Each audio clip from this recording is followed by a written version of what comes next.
Whether or not you need a trust has, well, not as much to do with your wealth. It has more to do on what you're willing to risk. Hi, I'm Jen. I've been a probate attorney for close to 20 years. I've worked with probates, I've worked with trust, and I've watched plans work, and I've also seen them go off the rails. And often it's because people who should have had trust didn't consider them. Understand that the only way to avoid probate is by getting your assets to move automatically. And assets that move automatically aren't going to be listening to your will. So any clarity that you provide through your will, if you're looking to avoid probate, isn't going to matter very much. The only way you can get assets to move automatically, avoid probate, and have clear rules is with a trust. Here's a way to think about it. Think about the people that you want to have benefit from your whatever you have left over. And think about those people owning real estate together. Would they agree on selling? Would they agree on a price? Would their spouses have opinions? Who's paying the bills in the meantime? Without clear direction, selling that property after you're gone can get complicated fast.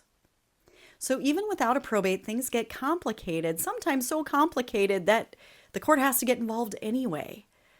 Families waiting around, they're not agreeing, they're having these issues come up where they're asked to see eye to eye and they might not be. And it often doesn't go as smoothly as people hoped. And look, beneficiary designations are awesome. I love them. But what most people miss is that beneficiary designations without having a trust doesn't provide clarity. Listing a person receiving an asset, well, it doesn't tell anybody who's going to pay for your expenses, your funeral.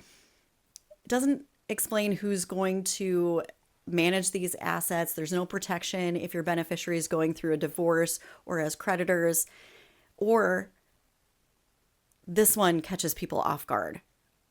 There's no clarity if your beneficiary dies before you do.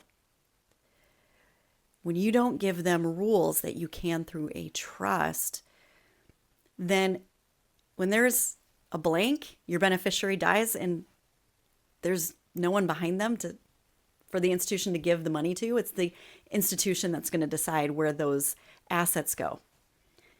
Not your family, not you, the institution. And a trust changes all of that because it puts you in control, not just of where your assets go, but how those assets get to where they're supposed to go, who manages them, paying for your expenses, and what happens when the unexpected happens. That's the difference between leaving directions and leaving decisions for others to figure out. So here's what I want you to do. Think about what you own right now. Think about where you want those things to end up and whether the people receiving them need clear direction from you. Do they need protection? Do they need structure? Do you need to have a backup plan? If the answer is yes, then a trust is something to consider. Because it's not so much about wealth, it's about clarity. Here's where we're going to start. It's my 6-day organizational challenge, and there is a link below that it's a free challenge where I join you in your email inbox each day to give you a category of information for you to gather. This is where you're going to stop guessing and you're going to start building something that works. You can join me there, check out the link, and I'll meet you there.